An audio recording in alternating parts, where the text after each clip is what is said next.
All right, issue of debentures. आज हम कर रहे हैं इंटरेस्ट ऑन डिबेंचर्स और writing off loss on issue of debentures. ये दोनों टॉपिक लास्ट टॉपिक्स हैं, ये खत्म करते हैं। तो आप आ जाओ पेज नंबर 9.51, इलस्ट्रेशन 44 करते हैं। Right, illustration 44, page 9.51। ओके, क्या बोल रहा है क्वेश्चन, देखते हैं। बीजी लिमिटेड इशूड 2012% डिबेंचर्स। इशू करा है 2012% debentures at the rate of 100 each. Face value मतलब 100 हो गया। ऑन 1 अप्रैल 23, 1 अप्रैल 23, यहाँ डेट इंपॉर्टेंट हो जाएगी क्योंकि इंटरेस्ट कैलकुलेशन है ना। At a discount of ₹5। तो डिस्काउंट कितना हो गया, ₹5 ईच है ना। And redeemable at a premium of 5। तो जो रिडम्पशन होगा वो भी प्रीमियम पे है, ₹5 ईच।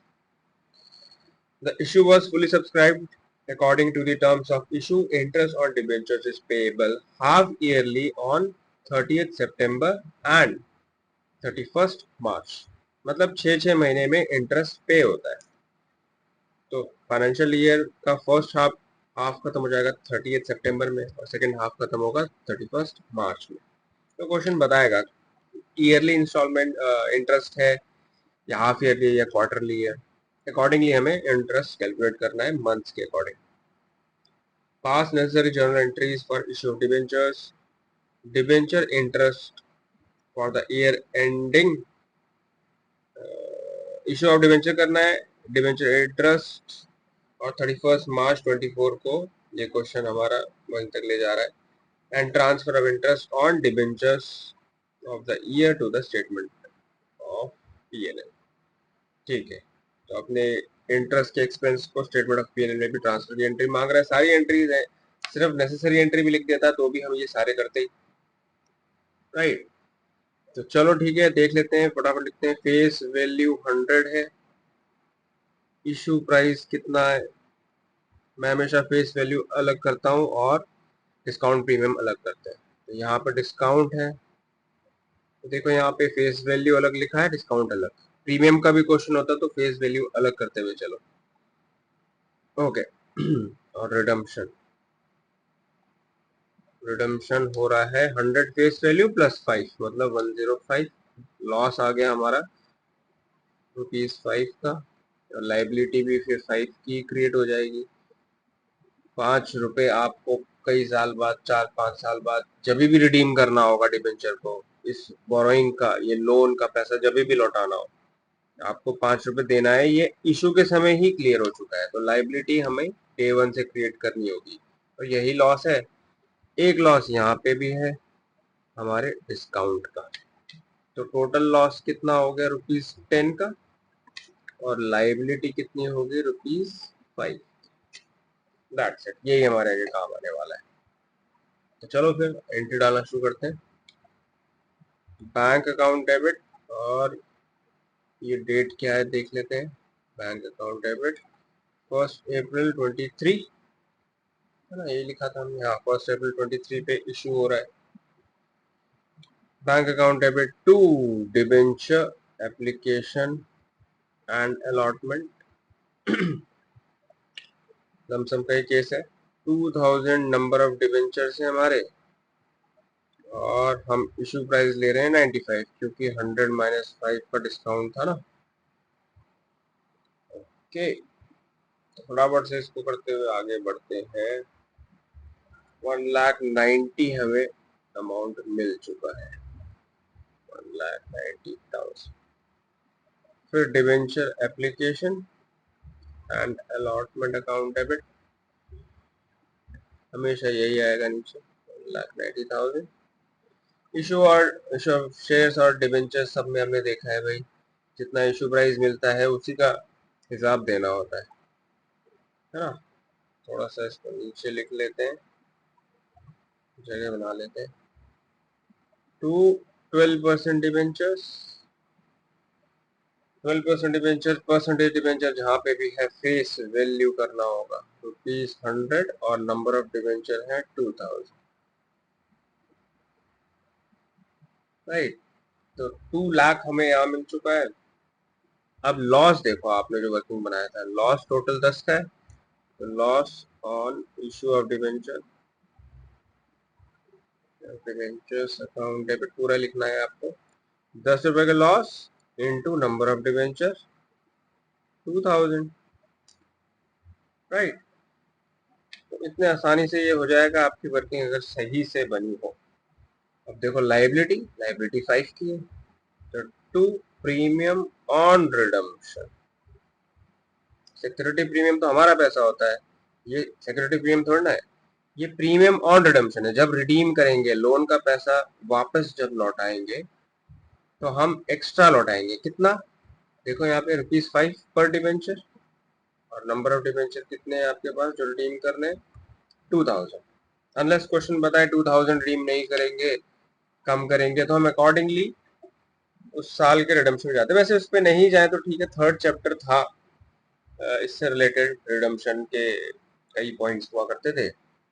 अब तो रिडम्पशन का चैप्टर ही हटा दिया, तो उसके पॉइंट आपको सिखाएंगे ही नहीं है, तो छोड़ो, जितना भी है सिलेबस में पहले वो कर लेते हैं।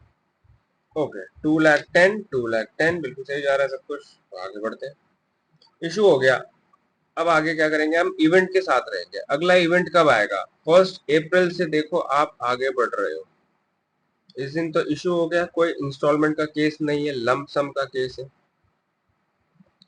तो सारी एंट्री यहीं डल जाती है। इंस्टॉलमेंट होता तो आगे एंट्री डालते हैं, allotment, first call, second call, कुछ नहीं है, लंप सम का केस है। तो अगला इवेंट कब आएगा क्वेश्चन के हिसाब से, 30 सितंबर को आएगा।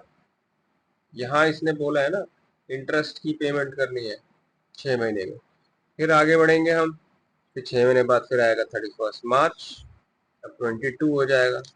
यहाँ भी इंटरेस्ट पे करना है, साल में 2 बार इंटरेस्ट पे करना है, क्वेश्चन ने बताया है। तो यहीं पे फिर हम लॉस को पीएनएल, स्टेटमेंट ऑफ पीएनएल में ट्रांसफर करेंगे, वो एंड में ही होता है। तो इवेंट के साथ रहना है। तो अब आप यहाँ अगर आप ये एंट्री कर चुके हो तो आगे बढ़ो, अब यहाँ पहुंच गए 30 सितंबर 23, यहाँ पे क्या एंट्री डलेगी वो देख लेते हैं, है ना। अब इंटरेस्ट का पेमेंट है, तो आपको बस इतना देखना होता है कि जब आप 1 अप्रैल से आगे बढ़े तो ये 6 महीने में आपके सर पे बोझ लोन का कितना है। डिबेंचर लोन ही तो है। फेस वैल्यू, हमेशा फेस वैल्यू देखना है, कोई भी परसेंटेज कैलकुलेट करनी हो तो फेस वैल्यू कितना है, ये फेस वैल्यू पे लिखा हुआ है हमने 2100 रुपए के हिसाब से, है ना। तो 2 लाख का लोन है, 6 महीने सर पे 2 लाख रहा, तो 2 लाख पे इंटरेस्ट निकलेगा। कब तक, 6 महीने तक। 2 इंस्टॉलमेंट्स के बीच में जितने महीने हैं उतने महीने का आपको इंटरेस्ट निकालना होगा। पहले इंटरेस्ट को ड्यू कर लेते हैं, debenture interest account debit to, किसको देंगे हम, ये डिबेंचर होल्डर्स को देंगे। तो अपनी लाइबिलिटी क्रिएट कर ली हमने और डेबिट करके एक्सपेंस को बुक कर लिया। हमेशा फेस वैल्यू 12% है, और 6 महीने के लिए, ये तो आपको पता ही है। Amount 2000 number of debentures into face value 100, तो 2 लाख रुपीस का बोझ है आपके ऊपर। आई बात समझ में। तो 12,000 आपका इंटरेस्ट ड्यू हो गया, और आप उसको फिर पे भी कर दो, डिवेंचर होल्डर्स अकाउंट डेबिट। यही 12,000 आप पे कर रहे हो टू बैंक, 12,000 लो भाई, पेमेंट हो गई, राइट। तो इतना आसान है, बिल्कुल मुश्किल नहीं है। आगे बढ़ेंगे, अब देखो 30 सितंबर से अब और आगे बढ़ेंगे। अभी भी सर पे लोन कितना है, वो 2 लाख का ही है। आपने कोई प्रिंसिपल अमाउंट अभी पे थोड़ा ना करा है, तो बस इतना ही देखना होता है कि सर पे बोझ कितना है। इस पॉइंट से अगर देखना है तो आप देखो कितने महीने बीते, 6 महीने और बीत गए, आ गए 31 मार्च। लोन 2 लाख का ही है, 2 लाख पे इंटरेस्ट निकलेगा। 31 March 24, same entry, debenture interest account debit to debenture holder, short में कर रहा हूँ, debenture holder to bank. Same है, लोन वही 2 लाख का ही है, आपने कोई प्रिंसिपल अमाउंट पे नहीं करा। 12% साल का है तो 6 महीने का निकालना है हमें, वही 12,000 आ गया। 12,000 इंटरेस्ट ड्यू करा और आपने पे भी कर दिया। और यही वो लास्ट डे है, फाइनेंशियल ईयर एंड हो रहा है, जितने भी खर्चे लॉस है पीएनएल में इसी दिन हम ट्रांसफर करते हैं।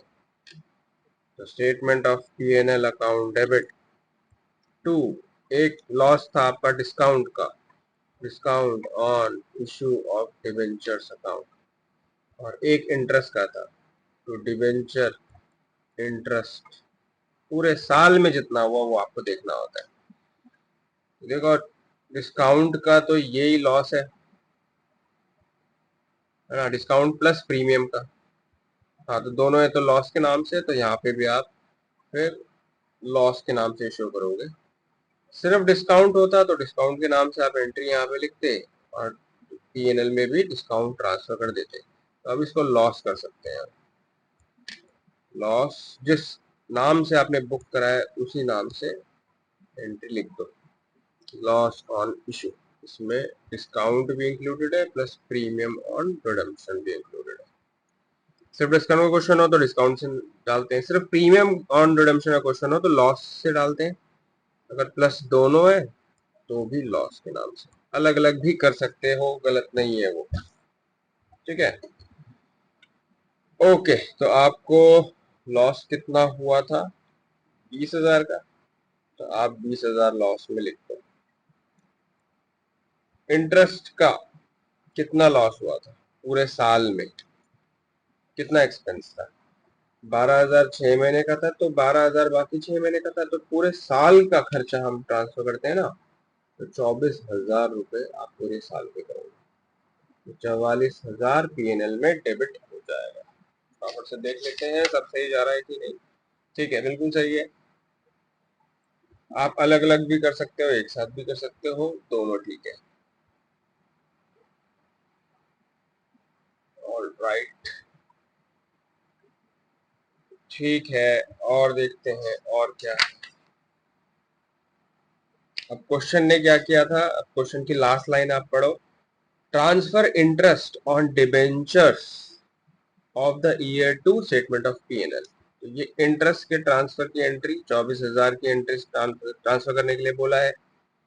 लॉस को नहीं बोला है तो हमने लॉस की भी करके दिखा दी, क्योंकि अगर क्वेश्चन होता पास नेसेसरी जर्नल एंट्रीज तब तो आप लॉस को ट्रांसफर करते, है ना। तो हमने क्या किया है, दोनों एक साथ कर दिए। आंसर देख के आप कंफ्यूज मत होना कि यार सिर्फ इंटरेस्ट को ट्रांसफर करा है पीएनएल में, क्योंकि रिक्वायरमेंट में लिखा है कि इंटरेस्ट की ट्रांसफर की एंट्री दिखाओ पीएनएल में। क्वेश्चन की रिक्वायरमेंट बस ये है, ठीक है। हमने लॉस को भी ट्रांसफर करा हुआ है, क्वेश्चन ने स्पेसिफिकली बोला है इंटरेस्ट को दिखाओ, तो सिर्फ इंटरेस्ट 24,000 को उन्होंने पीएनएल में ट्रांसफर करके दिखाया। ऑलराइट, अदरवाइज हम लॉस, डिस्काउंट के लॉस को या प्रीमियम ऑन रिडम्पशन के लॉस को, या दोनों कंबाइंड हो, जैसे इस क्वेश्चन में दोनों कंबाइंड है, उसको भी पीएनएल में ट्रांसफर करेंगे अगर क्वेश्चन आएगा necessary, put necessary journal entries, ठीक है। ओके चलो, तो इंटरेस्ट का यही कहानी है, बस आपको टाइमलाइन के साथ रहना होता है और कुछ नहीं करना है, उसके साथ साथ काम करते जाओ। अब क्वेश्चन बताएगा कि क्वार्टरली इंटरेस्ट पे करना है तो 3 महीने का इंटरेस्ट निकल जाएगा, है ना। इस क्वेश्चन में हाफ ईयरली बोला था तो 6 महीने का निकल जाएगा, एनुअली बोले तो पूरे 12 महीने का इंटरेस्ट निकल जाएगा। एनुअली बोलता तो सीधा 31 मार्च में एक एंट्री डलती 24,000 की, वो पे हो जाता। सेमी एनुअली बोला है तो 6 6 महीने में 2 एंट्री डली। क्वार्टरली बोलता तो 4 एंट्री डल जाती है हमारी 3 महीने के हिसाब से। बस इतना ही है और कुछ नहीं है, तो हम इसके नेक्स्ट टॉपिक पर जा सकते हैं। ऑलराइट, चलो ठीक है, फिर हम नेक्स्ट एंट्री पे चलते हैं। जो कि हमारा है writing off loss on issue. जैसे हमने इस क्वेश्चन में राइट ऑफ किया स्टेटमेंट ऑफ पीएनएल की हेल्प से, राइट। तो अब रियल फंडा क्या है, मैं जब ये टॉपिक करवा भी रहा था तो बताया था कि कुछ और पॉइंट भी होता है कि सीधा सारा पीएनएल से राइट ऑफ ना होके आप किसी और भी चीज से यूज करते हो, तो वो यहाँ पे आने वाला है। चलो ठीक करते हैं। Right of, right of loss on issue of debentures. अब लॉस हो सकता है सिर्फ डिस्काउंट का एक केस, दूसरा केस लॉस हो सकता है सिर्फ प्रीमियम ऑन रिडम्पशन का, तीसरा केस हो सकता है discount plus premium on redemption का। लास्ट क्वेश्चन जो हमने किया था वो ये थर्ड केस का था। तो ये भी जितने भी लॉस हैं वो किसी भी टाइप से हो सकते हैं। इसको आप राइट ऑफ कैसे करोगे? इसको आप राइट ऑफ करोगे, राइट ऑफ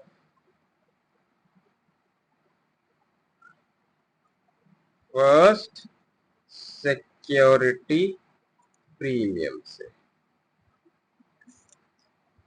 फिर अगर लॉस बच गया, प्रीमियम खत्म हो चुका है, तो सारा का सारा स्टेटमेंट ऑफ पीएनएल में। ये हमारा सीक्वेंस रहने वाला है, ठीक है। एज पर लॉ क्वेश्चन जो बोलेगा जितना भी लॉस है आप इसी सीक्वेंस में राइट ऑफ करोगे। सिक्योरिटी प्रीमियम में अमाउंट होगा, क्वेश्चन बताएगा। बैलेंस है, आपने अभी इशू करा वो भी प्रीमियम पे कर दिया, तो बैलेंस पहले का बैलेंस प्लस अभी का प्रीमियम ऐड होके अब जितना प्रीमियम है वो यूज कर लो आप कैपिटल लॉस को राइट ऑफ करने में, ठीक है। तो ये जो हमारा कैपिटल लॉस है, ये डिस्काउंट प्रीमियम या फिर डिस्काउंट प्लस प्रीमियम का ये कैपिटल लॉस होता है, इसको आप राइट ऑफ करोगे इसी सीक्वेंस में, ठीक है। करके देखते हैं, ज्यादा समझ आएगा। एक क्वेश्चन उठा लेते हैं जिसमें मैक्सिमम पॉइंट हो। सिक्योरिटी प्रीमियम भी यूज हो रहा हो, हाँ ये लग रहा है। इलस्ट्रेशन 52 ये कर लेते हैं। हम कर रहे हैं इलस्ट्रेशन 52 पेज 9.57। ओके, ये क्या बोल रहा है? On 1 July 23 moonlight limited issued 10,000 9% debentures at the rate of 200 each, face value 200, वो भी एट अ डिस्काउंट। डिस्काउंट कितना है? Discount of 5%। कोई भी परसेंटेज है, फेस वैल्यू का निकालो। एक डिबेंचर की वैल्यू आ जाएगी, फिर नंबर ऑफ डिबेंचर से मल्टीप्लाई कर देना, ठीक है। रिडीमेबल आफ्टर 5 ईयर्स, 5 साल बाद ये लोन का पैसा लौटा देंगे एट अ प्रीमियम। तो देखो फेस वैल्यू हमारा है 200, इशू प्राइस देख लेते हैं एट अ डिस्काउंट ऑफ 5%। हमेशा पहले फेस वैल्यू लिखो, लेस डिस्काउंट 5%, 200 का 5% फेस वैल्यू का हमेशा, राइट। 10 रुपए, तो 190 इशू प्राइस हो गया। रिडम्पशन कैसे होगा? 5 साल बाद होगा at a premium of 10%। 200 plus 10, 210 लौटाना है, right. All the debentures were subscribed and allotment was made, it has a balance in security premium rupees 1 lakh. देखो क्वेश्चन अपने आप बताता है, सिक्योरिटी प्रीमियम ऑलरेडी 1 लाख का बैलेंस हमारा ओपनिंग बैलेंस है हमारे पास, मतलब इतना पैसा सिक्योरिटी प्रीमियम में है, ये यूज हो सकता है लॉस को राइट ऑफ करने के लिए। रिक्वायरमेंट देख लेते हैं। Pass the journal entries for issue of debentures, issue की एंट्री डालनी है, and writing off the loss on issue of debentures. Okay, तो स्पेसिफिक है, इशू और राइट ऑफ की एंट्री डालनी है। इंटरेस्ट का नहीं बोला तो फिर हम वो नहीं करेंगे, इंटरेस्ट सीख लिया वैसे हमने, राइट। तो 1 जुलाई 23 में इशू हो रहा है bank account debit to debenture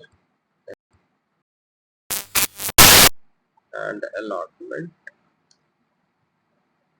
हमारे नंबर ऑफ डिबेंचर्स हैं 10,000 इंटू इशू प्राइस हमारा 190 था ना, हाँ 190, राइट।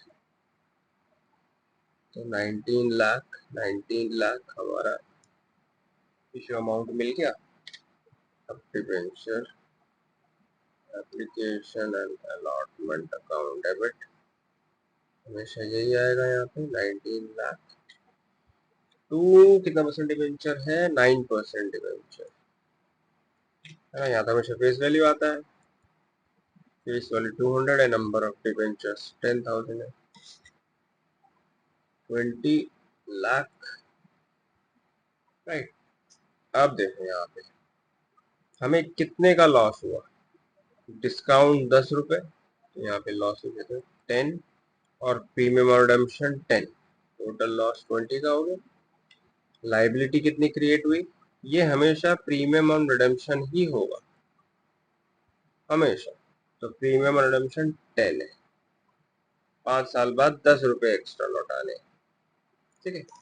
अगर प्रीमियम रिडेम्पशन का क्वेश्चन नहीं है, पार का है, तो कोई लाइबिलिटी क्रिएट नहीं होगी, ठीक। लॉस हमारा डिस्काउंट हो सकता है या प्रीमियम और रिडेम्पशन या दोनों, इस केस में दोनों लॉस और लाइबिलिटी दोनों हमारे पास है, ठीक है। तो लॉस तो करो debit, loss on issue of debentures account debit, loss हमारा 20 का है, देखो तो 20 लिख देंगे यहाँ पे इंटू 10,000 नंबर ऑफ डिबेंचर्स, कितना इजी है ये। तो 2 लाख हमारा हो गया लॉस, और लाइबिलिटी क्रेडिट करके क्रिएट कर लो टू प्रीमियम ऑन रिडम्पशन, वो 10 की है, ₹10 ईच, और नंबर ऑफ डिबेंचर्स 10,000, 1 लाख हमारा ये हो गया, ठीक है। लाइबिलिटी 10 की ही है, 21 लाख 21 लाख, राइट।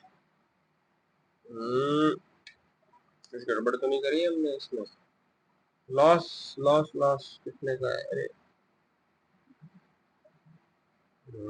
हाँ लॉस तो इतना ही है, अरे ओहो गड़बड़ हो गई, छोटी सी यहाँ गड़बड़ हो गई है, ये 100 रुपए का थोड़ा है, 200 रुपए का है, 10% ऑफ 200, ये 20 है, 20, ये 30 हो गई, लॉस 30 का है, लाइबिलिटी हमारी 20 की है, 20, राइट। 200 फेस वैल्यू है ना, 200 फेस वैल्यू है, और 10% ये यहाँ चेंज इतना कर लो, 10% ऑफ 200 है, ठीक है, सही जा रहा है। अब कर लेते हैं इसको, ये हो गया हमारा लॉस 30, ये चेंज हुआ है 30, तो ये 3 लाख हो जाएगा, और लाइबिलिटी कितनी है, लाइबिलिटी 20, तो ये 20 हो जाएगा, तो यहाँ पे 2 लाख हो जाएगा, 22 लाख यहाँ बन रहा है, क्रेडिट में डेबिट में भी हाँ 22 लाख बन रहा है, ठीक है, अभी सही हो गया। परसेंटेजेस थोड़ा ध्यान से देखो, उसमें गड़बड़ हो ही जाती है, जैसे क्वेश्चन मैंने पढ़ा भी है उसके बाद देखो हो गया, थोड़ा सा फोकस। ओके, अब नेक्स्ट इशू के बाद हमारा नेक्स्ट इवेंट क्या आएगा, इंटरेस्ट की बात कर ही नहीं रहा, तो इसको छोड़ेंगे, आगे बढ़ते हैं, सीधा ईयर एंड हो जाएगा। तो ये हो गया हमारा 31 मार्च 24, यहाँ हम अब लॉस को राइट ऑफ की एंट्री डाल देंगे, इंटरेस्ट तो है नहीं, तो लॉस टोटल हमारा कितना है 3 लाख, तो 3 लाख लॉस ये कैसे राइट ऑफ होगा? पहले सिक्योरिटी प्रीमियम से। हमारा क्वेश्चन प्रीमियम के इशू का तो है ही नहीं, डिस्काउंट के इशू का है। इनफैक्ट अगर प्रीमियम होता तो यहाँ पे टू सिक्योरिटी प्रीमियम भी आता, तो सिक्योरिटी प्रीमियम में कुछ अमाउंट आ जाता। ठीक है, वो तो नहीं है। तो हमारे पास पहले क्या है? Security premium. हाँ देखो हमने लिखा हुआ है 1 लाख ओपनिंग बैलेंस इसमें है, मतलब 1 लाख है हमारे पास। तो हम इसमें सिक्योरिटी प्रीमियम का 1 लाख यूटिलाइज कर लेंगे राइट ऑफ करने के लिए 3 लाख में से, तो 2 लाख बचेगा। ये 2 लाख हम फिर स्टेटमेंट ऑफ पीएनएल से माइनस कर देंगे, पूरा लॉस हमारा राइट ऑफ हो जाएगा। ठीक है, लॉस डेबिट 3 लाख, क्रेडिट करके आपको इसको राइट ऑफ करना है to loss on issue of debentures 3 lakh. Security premium एक रिजर्व है, क्रेडिट बैलेंस होता है उनका, डेबिट होके वो कैंसिल हो जाएगा। Security premium account debit 1 lakh, बाकी 2 लाख हम स्टेटमेंट ऑफ पीएनएल में डेबिट कर देंगे, statement of profit and loss. तो ये हमारी राइट ऑफ की एंट्री हो गई। तो अब आपको समझ आ गया कि भाई किस तरीके से राइट ऑफ करना है। अब वो क्या करेगा, इंटरेस्ट भी डाल देगा इसमें, राइट ऑफ करने की एंट्री भी पूछ लेगा, यही कर सकता है। अब इससे ऊपर नहीं है टॉपिक, प्रैक्टिस करो अब क्वेश्चंस की। ठीक है, तो इंटरेस्ट और राइट ऑफ का यही टॉपिक है, प्रैक्टिस से बहुत बढ़िया हो जाएगा, कोई दिक्कत नहीं होगी। अब एक फाइनल क्वेश्चन करते हैं हम, उसके बाद ये टॉपिक खत्म हो जाएगा हमारा। ठीक है, फिर थोड़ी सी थ्योरी देख के चैप्टर को क्लोज कर लेंगे। चलो फिर नेक्स्ट पॉइंट पे।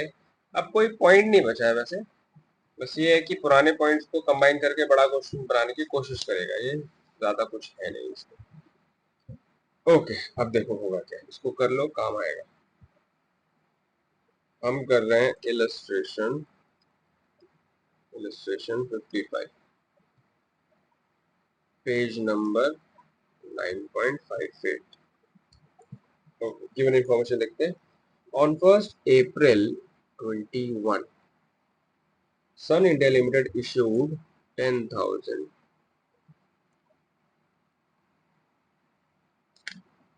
12% debentures of 100 each, तो फेस वैल्यू 100 हो गई at a discount of 5%, redeemable at par। Redemption जब पार पे होता है तब तो पुरानी एंट्रीज बन जाती है, कुछ नया होता नहीं फिर उसमें। पर रिडम्पशन भी अब देखो कैसे हो रहा है, मतलब लोन का पैसा लौटाया जा रहा है, तो कैसे लौटाया जा रहा है? 1st April 21 में इशू हुआ, रिडम्पशन हम कब कब कर रहे हैं?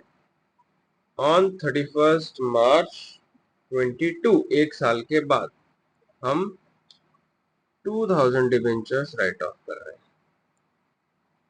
फेस वैल्यू से देखते हैं हमेशा, फेस वैल्यू कितनी है इसकी? 100 है।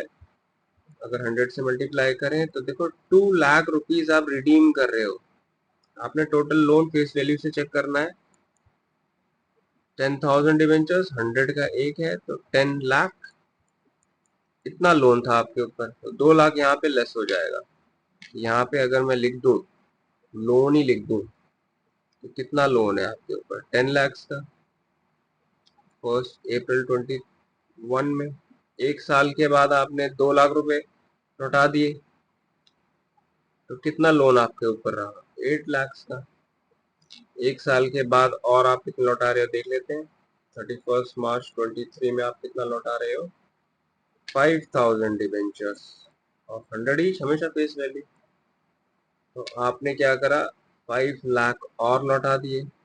अब कितना लोन बचा? 3 लाख। फिर एक साल के बाद कितना आप लौटा रहे हो वो देख लेते हैं।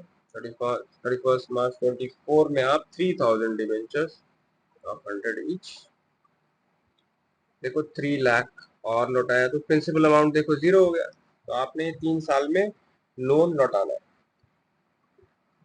ठीक है, बस आपको इतना ही देखना होता है कि भाई इस पूरे एक फाइनेंशियल ईयर में एक इंस्टॉलमेंट और दूसरे इंस्टॉलमेंट के बीच में कितने मंथ्स हैं, उतने ही मंथ्स का इंटरेस्ट आप पे करोगे।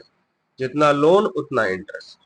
राइट, ज्यादा अमाउंट पे इंटरेस्ट क्यों देना, इतना लोन लिया ही नहीं, या कम अमाउंट पे इंटरेस्ट क्यों कैलकुलेट करना, कम लोन तो लिया नहीं है, जितना है सर पे बोझ उसी पे इंटरेस्ट निकालना। ठीक है, तो चलो आओ स्टार्ट करते हैं। इंटरेस्ट कैसे पे होगा देख लेते हैं। Interest is paid annually on 31st March. Her 31st मार्च में इंटरेस्ट पे होगा और पीएनएल से राइट ऑफ भी होगा। You are required to pass the journal entries for issue of debentures interest for the 3 years and prepare discount on issue of debenture account। Ledger account तो journal है तो laser तो फटाफट बन ही जाता है। तो सारी रिक्वायरमेंट्स करते हैं फटाफट से, यहाँ एंट्री डालते हैं। पहले हम इशू की एंट्री डाल देते हैं 1 April 21। Bank account debit to debenture application and allotment. Issue price कितना है हमने यहाँ पे देखा था, ये इशू हो रहा है डिस्काउंट पे 5% तो 95 है ना, एट 5% डिस्काउंट, फेस वैल्यू का 5%, 5 रुपए रुपीज 5, और फेस वैल्यू 100 है तो इशू प्राइस हो गया 95 रुपीज। 95 इंटू 10,000 डिवेंचर्स, 9,50,000, 9,50,000 सही है। तो डिवेंचर एप्लीकेशन एंड अलॉटमेंट 9,50,000, तो कितना परसेंट डिवेंचर, टू 12% डिवेंचर्स, या तो फेस वैल्यू आता है, ये तो हम कितनी बार कर चुके हैं, अब रट गया होगा। 10 लाख। अब वही पुराना गेम, डिस्काउंट पे इशू हुआ है 5 रुपए के डिस्काउंट पे तो लॉस नहीं लिख के हम क्या लिखेंगे, डिस्काउंट, क्योंकि प्रीमियम और रिडम्पशन नहीं है। सिर्फ डिस्काउंट हो तो डिस्काउंट के नाम से, वरना लॉस के नाम से, कोई भी केस हो। Discount on issue of debentures account 5 rupees per debenture, number of debenture 10,000, तो 50,000 का आपका डिस्काउंट बुक हो गया। 10 लाख 10 लाख। ठीक, अगले इवेंट पे चलते हैं। 1 अप्रैल 21 में आपका हुआ इशू, सीधा 1 साल, क्योंकि एनुअली इंटरेस्ट पे करना है। 31 मार्च 22, राइट, 31 मार्च 21 से 22, 1 साल हो गया। इस पूरे साल आपके सर पे लोन कितना था, फेस वैल्यू चेक करते हैं हमेशा, 10 लाख। 1 साल बीत गया, तो पूरे साल के लिए आपके सर पे लोन है 10 लाख का, तो इंटरेस्ट भी कैलकुलेट होगा 10 लाख पे पूरे साल के लिए, तो आपका 1,20,000 का डिबेंचर इंटरेस्ट ड्यू हो गया। Debenture interest account debit 1,20,000 to debenture holder. अब तो फटाफट शॉर्टकट कर सकते हैं क्योंकि ये टॉपिक करा हुआ है। Debenture holder to bank 1,20,000, right, और पीएनएल में इसी इंटरेस्ट को ट्रांसफर कर देंगे। PNL account debit to debenture interest. पूरे साल का खर्चा 1,20 ही है, पूरे साल का देखना होता है। जैसे लास्ट क्वेश्चन में हमने 6 महीने का पूरे साल का इंटरेस्ट निकाला था, तो पूरे साल में 6 महीने दोनों मिला के हमने 12 24,000 ट्रांसफर किया था। ठीक है, एक इस साल का और खर्चा है, लॉस है, आप चेक करो, ये है पूरा साल, एक ही एंट्री थी पूरे साल में। इंटरेस्ट तो आपने कर दिया, यहाँ देखो ये डिस्काउंट, ये लॉस भी तो ट्रांसफर करोगे। इस साल डिस्काउंट का एक खर्चा या लॉस था, तो statement of PNL to discount on issue. ठीक है, प्रीमियम नहीं है हमारे पास तो हम सीधा स्टेटमेंट ऑफ पीएनएल से ही राइट ऑफ करेंगे। 50,000 पूरे साल का यही एक लॉस था, 50,000, राइट। बस अब नेक्स्ट में चलते हैं। अब 22 के बाद क्या होगा, नेक्स्ट इवेंट पूरे साल के बाद ही है, 31 मार्च 23। अब आप मुझे ये बताओ कि वे सर पे लोन कितना है। आपने इसी दिन एक इंस्टॉलमेंट पे कर दी थी, आपको याद है? ये देखो 31 मार्च 22 2 लाख पे कर दिए थे। तो 1 अप्रैल 22 पहला दिन जो स्टार्ट हुआ, अगला ही दिन है जो ओपनिंग एंट्री का, आपके सर पे लोन कितना है? 8 लाख। ये पूरे 12 महीने बाद 1 अप्रैल 22 के बाद एक महीने, एक साल बाद 31 मार्च 23 आया। आज हम वहां पे हैं। तो पूरे साल सर पे लोन तो 8 लाख था ना आपका, क्योंकि एक साल पहले आपने 2 लाख रुपए लौटा दिए। तो बस 12% 8 लाख पे निकालो फिर, राइट। तो ये आ गया आपका 96,000 debenture interest account debit 96,000 to debenture holder 96,000 debenture holder to bank 96,000 pay हो गया। यही था पूरे साल का एक खर्चा। इस साल देखो, ये आपकी एंट्रीज हैं आपके सामने, कुछ और है कोई खर्चा या लॉस इस साल में? नहीं। डिस्काउंट वो तो पिछले साल था ना। पिछले साल आपने ये वाली एंट्री, ये पिछले साल में ही आई है, 31 मार्च 22 लास्ट ईयर का लास्ट डे आपने डिस्काउंट राइट ऑफ कर दिया था। इसके बाद कोई और एंट्री नहीं आई 22-23 में, कोई डिस्काउंट नहीं। इस साल तो कुछ नहीं है, पिछले साल था वो तो राइट ऑफ हो गया पूरा 50,000। ठीक है, तो आपने सिंपल एक ही खर्चा इस साल करा है इंटरेस्ट का, वो ट्रांसफर हो जाएगा स्टेटमेंट ऑफ पीएनएल में। Statement of PNL to debenture interest 96,000। अब इसी दिन आपने एक और इंस्टॉलमेंट पे करी है, अगर आपको याद हो तो। ये देखो 31 मार्च 23 5 लाख का लोन और लौटा दिया। तो 1 अप्रैल 23 ओपनिंग लोन कितना है आपके ऊपर? 3 लाख। अब 3 लाख है 1 अप्रैल 23 में। पूरा साल बीतेगा और आएगा 31 मार्च 24, तो पूरे साल में आपके ऊपर लोन कितना? 3 लाख। तो 3 लाख पे इंटरेस्ट निकलेगा। ठीक है, तो ये एक साल बाद एक और इवेंट 31 मार्च 24 3 लाख पे 12% पूरे साल का इंटरेस्ट। आई बात समझ में? तो ये हो जाता है हमारा 36,000।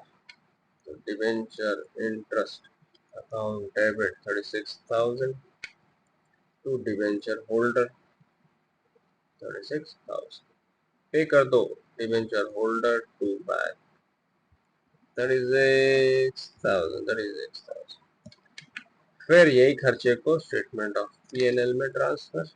डिवेंचर इंटरेस्ट डेबिट का क्रेडिट हो गया, स्टेटमेंट ऑफ पीएनएल डेबिट हुआ, जर्नल एंट्री में इंटरेस्ट डेबिट का क्रेडिट कैंसिल। फिर 36,000 भी ट्रांसफर हो गया।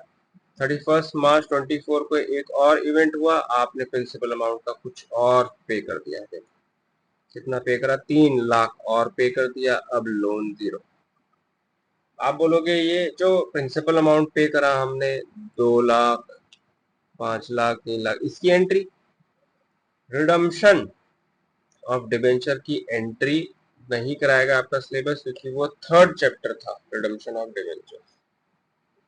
इशू पे, चैप्टर का नाम क्या है? Issue of debenture. इशू पे जो जो एंट्री बुक हो सकती थी वो सिखाई इसमें।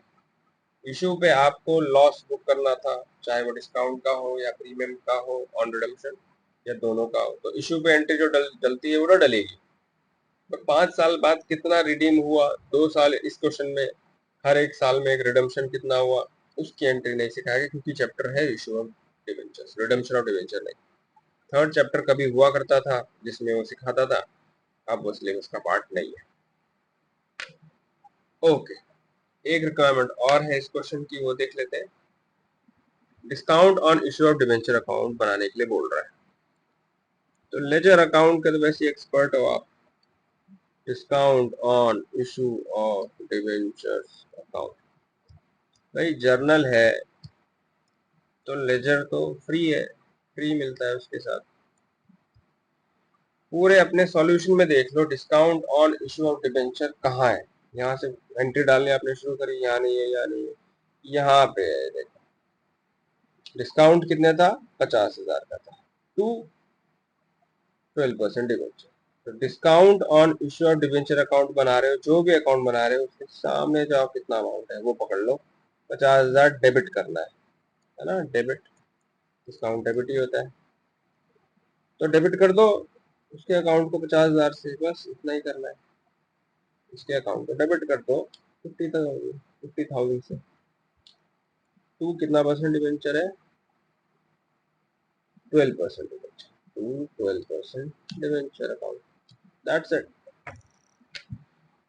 यही करना होता है और तो कुछ करना होता नहीं है। तो आप फटाफट से आगे बढ़ो और डिस्काउंट को और ढूंढो। इस अकाउंट, इस नाम के अकाउंट को, यहाँ नहीं है, देखो कहीं नहीं दिख रहा है, एक जगह दिखा, ये देखो ये रहा। आपने डिस्काउंट को पीएनएल से राइट ऑफ किया था, तो डिस्काउंट ऑन इश्यू और डिबेंचर अकाउंट को आपको क्रेडिट करना है 50,000 से बाय स्टेटमेंट ऑफ पीएनएल। बस आपको क्रेडिट साइड आना है इसके और लिखना है 50,000 बाय, उस एंट्री में क्या है, statement of PNL. That's it, 50,000 का डिस्काउंट एक लॉस है वो आपने राइट ऑफ कर दिया। इतना इजी लेजर अकाउंट है, तो ऐसे ही पूछते हैं। लो भाई ये टॉपिक भी हमारा हुआ खत्म। बस अब प्रैक्टिस है आपकी, और कुछ नहीं है, और कुछ नहीं होता है इस चैप्टर में। ठीक है, एक छोटा सा पॉइंट, बहुत ही छोटा पॉइंट, पेज नंबर 9.54 पे ऐसे ही देख लो, illustration 47। Cashier Limited issued 1,07,000 debenture of 10 each at certain rate of premium. अब रेट ऑफ प्रीमियम कितना था, मतलब सिक्योरिटी प्रीमियम है वो नहीं बता रहा है। And to be redeemed at 10% premium, redemption of debenture 10% पे, ये इसने बता दिया। At the time of writing off loss on issue of debentures, जब हम लॉस राइट ऑफ करते हैं डिस्काउंट और प्रीमियम ऑन रिडम्पशन का, statement of PNL was debited by 2 lakh. Statement of PNL को आपने 2 लाख से डेबिट किया है। ठीक है, ascertain the rate of premium at which these debentures were issued, मतलब वो जो प्रीमियम पे इशू किया वो नहीं बताया। अब वो पूछ रहा है वो रेट बताओ। फेस वैल्यू 50 है, इशू प्राइस कितना है, प्रीमियम पे है 50 प्लस कितना प्रीमियम ये नहीं पता। ये अमाउंट मिल जाए तो हम फेस वैल्यू का परसेंटेज निकाल ही लेंगे, रेट निकल जाएगा। ठीक है, पर रिडीम जब आपने किया उसमें बताया हुआ इसने फेस वैल्यू प्लस कितना है 10%, तो फेस वैल्यू का 10% 55 पे रिडम्पशन हुआ है, ये हमें पता है। गिवन चीजें आप लिख दो, कुछ तो काम आएगा। ठीक है, स्टेटमेंट ऑफ पीएनएल को आपने डेबिट करा है, तो क्रेडिट किसको करा होगा, loss on issue of debentures. और हमारे केस में डिस्काउंट तो है नहीं बल्कि प्रीमियम है, और हाँ ये रहा लॉस, प्रीमियम रिडम्पशन 5 रुपए का, तो आप 5 लिख दो। और नंबर ऑफ डिबेंचर्स कितने, 1 लाख, तो टोटल लॉस कितना हुआ होगा, 5 लाख जो राइट ऑफ हो रहा है। तो खुद देखो 2 लाख अगर स्टेटमेंट ऑफ पीएनएल से राइट ऑफ हुआ है, तो सिक्योरिटी प्रीमियम से कितना राइट ऑफ हुआ होगा, 3 लाख। हमेशा फेस वैल्यू का देखना होता है। सही है, तो आपको मिल गया है कि सिक्योरिटी प्रीमियम कितना राइट ऑफ हुआ है। अब इस क्वेश्चन में ओपनिंग बैलेंस सिक्योरिटी प्रीमियम का तो कुछ था ही नहीं, तो इसी क्वेश्चन में जो आपने प्रीमियम पे इशू करा है यही प्रीमियम पड़ा था आपके पास, और वही आपने यूज करा होगा राइट ऑफ करने के लिए, है ना। तो आपने इशू भी फिर 3 लाख पे ही किया होगा प्रीमियम, वही प्रीमियम को आपने राइट ऑफ करने के लिए यूज कर लिया, क्योंकि opening balance of security premium तो था ही नहीं।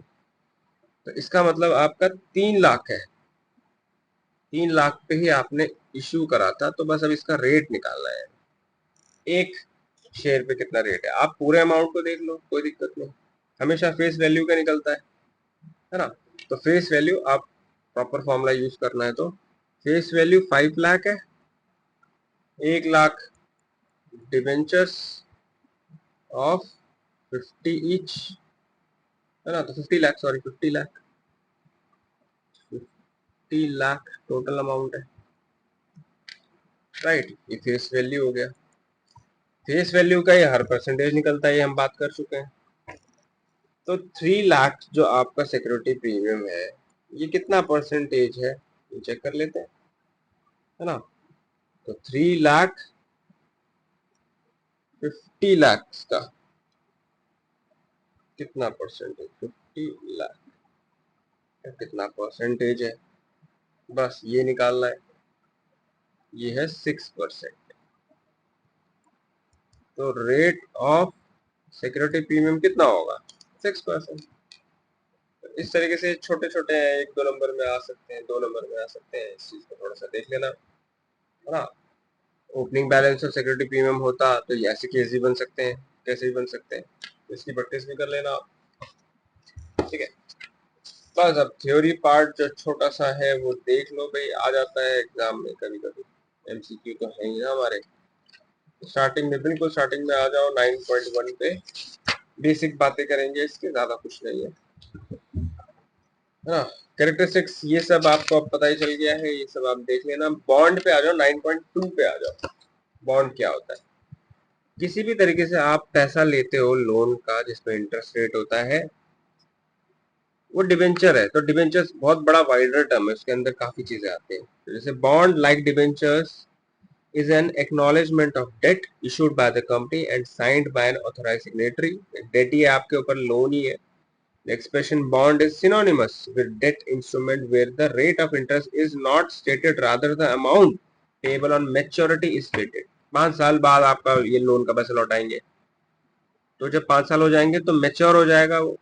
तो मेच्योरिटी यही है कि 5 साल पूरे हुए, अब पैसा दो, है ना। तो उस पे आपको मेच्योरिटी अमाउंट लिखा होगा, कोई इंटरेस्ट रेट नहीं लिखा होगा। Examples of bonds are deep discount bond and zero coupon bond. इसमें क्या होता है कि इंटरेस्ट कुछ नहीं है, एक साथ ही सारा पैसा आपको हम 5 साल 10 साल जितने का भी बॉन्ड है मेच्योरिटी पे पूरा पैसा दे देंगे, बीच में इंटरेस्ट नहीं मिलेगा। डीप डिस्काउंट बॉन्ड, ठीक है। तो जिसके पास इस तरीके से इन्वेस्टमेंट करने का पैसा है, एक्स्ट्रा ही पैसा होगा तो ही इन्वेस्ट करेगा, अदरवाइज इन्वेस्टमेंट तो आपको इंटरेस्ट के लिए आप करते हो कि छोटा छोटा अमाउंट हमें मिलता रहे, इनकम जनरेट होती रहे। बल्कि ये आपको बेनिफिट बीच में ही देगा, एंड में ही देगा। इंटरेस्ट रेट लिखा भी नहीं होगा इसमें, कितना अमाउंट देगा ये 5 साल बाद 10 साल बाद, वो लिखा रहेगा इसमें। अब देखो, any other instrument will include any kind of security, कोई भी सिक्योरिटी, एविडेंसिंग बोरोइंग की लोन लिया है आपने, ये एविडेंस हो, ऐसा कोई है आपके पास डॉक्यूमेंट दैट अ कंपनी में issue, for example public deposit, it being an instrument of the company is also a debenture. देखो डिबेंचर कितना वाइडर टर्म है, सब आ जाता है इसमें। In other words, the term any other instrument is a wide term that includes every instrument issued by the company that evidences debt. यहाँ पे अब डिफरेंसेस भी दे रखे हैं, debenture, share, debenture holder, share holder, तो ये आप पढ़ सकते हो। अब टाइप्स ऑफ डिबेंचर पे आओ। सिक्योरिटी के हिसाब से होता है, रिडम्पशन के हिसाब से होता है, रजिस्ट्रेशन और कन्वर्टिबिलिटी के हिसाब से होता है। तो अलग अलग टाइप के डिबेंचर्स हैं। पहले सिक्योरिटी देखते हैं। सिक्योर डिबेंचर जो सिक्योर है, मतलब लोन पे कुछ आपने मॉर्टगेज भी रख दिया, गिरवी भी रख दिया, तो वो लोन सेफ है, सिक्योर्ड है। जैसे आपने प्रॉपर्टी के कागज दिए और लोन लिया, तो वो लोन सेफ है। कुछ अनसिक्योर्ड लोन भी होते हैं जो कंपनी पहले बता देता है कि भाई इसके ऊपर कोई चार्ज नहीं है, अनसिक्योर्ड लोन है, थोड़ा रिस्की है, तो इस पे इंटरेस्ट ज्यादा देते होंगे वो, वरना कोई अनसिक्योर्ड लोन क्यों दे किसी को। जैसे कंपनी इशू कर रही है डिबेंचर 1 करोड़ रुपए की, 1 करोड़ का लोन ले लिया और बताएगी कि हमारे यहाँ पे 1 करोड़ 50 लाख की मशीन है, इस मशीन को हम गिरवी रखते हैं, तो सिक्योर्ड डिबेंचर हो गए वो, ठीक है। अनसिक्योर्ड में ऐसा कुछ नहीं होता है, सिक्योरिटी कुछ नहीं, कोई एसेट अटैच नहीं होता है उसमें। सेकंड आ गया रिडम्पशन पे। रिडीमेबल, जो रिडीम कर देते हैं, जो हमने केसेस देखे भी हैं, रिडीमेबल डिबेंचर्स। इररिडीमेबल डिबेंचर्स क्या होंगे, जो रिडीम नहीं होते हैं, वो तभी पैसा मिलेगा आपको जब कंपनी बंद होगी, वाउंड अप होगी, लिक्विडेट होगी, तभी आपको उसका पैसा मिलेगा। ये सब पहले लिख के दे देते हैं, ऐसा नहीं है कि बीच में बोल देते हैं ये पैसा नहीं मिलेगा आपको, नहीं, पहले से तय होता है कि रिडीमेबल होगा या इररिडीमेबल होगा। इसके बाद आता है रजिस्टर्ड एंड अनरजिस्टर्ड और बियरर इंस्ट्रूमेंट। रजिस्टर्ड क्या होगा कि उसका प्रॉपर कंपनी में रजिस्ट्रेशन रहेगा, उसका रिकॉर्ड आपके पास रहेगा, किसका है ये डिबेंचर, किसको इश्यू करा है, सब होगा, और उस पर इंटरेस्ट कितना है वो सब लिखा रहेगा उस पर। ठीक है, मतलब सारी चीजें आपकी क्लियर होगी रजिस्टर्ड डिबेंचर में। अनरजिस्टर्ड देख लेते हैं, जिसमें किसी का नाम वाम नहीं लिखा होगा, जिसके पास है उसका डिबेंचर हो जाता है ये। ठीक है, तो रिकॉर्ड्स में ऐसा नहीं है कि किसका है ये डिबेंचर होल्डर, डिबेंचर्स किसके हैं, होल्डर कौन है, डिबेंचर होल्डर है कोई नहीं लिखा हुआ है इसमें, राइट। तो सिर्फ आपको क्या है, जैसे नोट होता है, नोट आपको कोई पड़ा मिल गया करेंसी नोट, तो वो उसका हो जाता है, तो जो धारक होता है उसका होता है, बेरर जो होता है उसका वो नोट होता है। उसी तरीके से ये डिबेंचर होल्डर वही होगा जिसके पास ये डिबेंचर होगा, जो दिखा दे भाई ये रहा डिबेंचर मेरे पास, उसका है ये, बेरर इंस्ट्रूमेंट टाइप हो गया ये।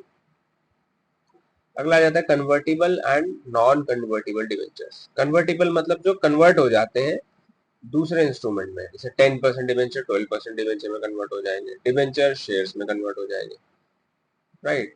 देखो, convertible debentures are the debentures that are converted into shares if a part of debenture amount is convertible into equity share they are known as partly convertible debentures, क्योंकि part हो रहा है तो partly convertible हुआ।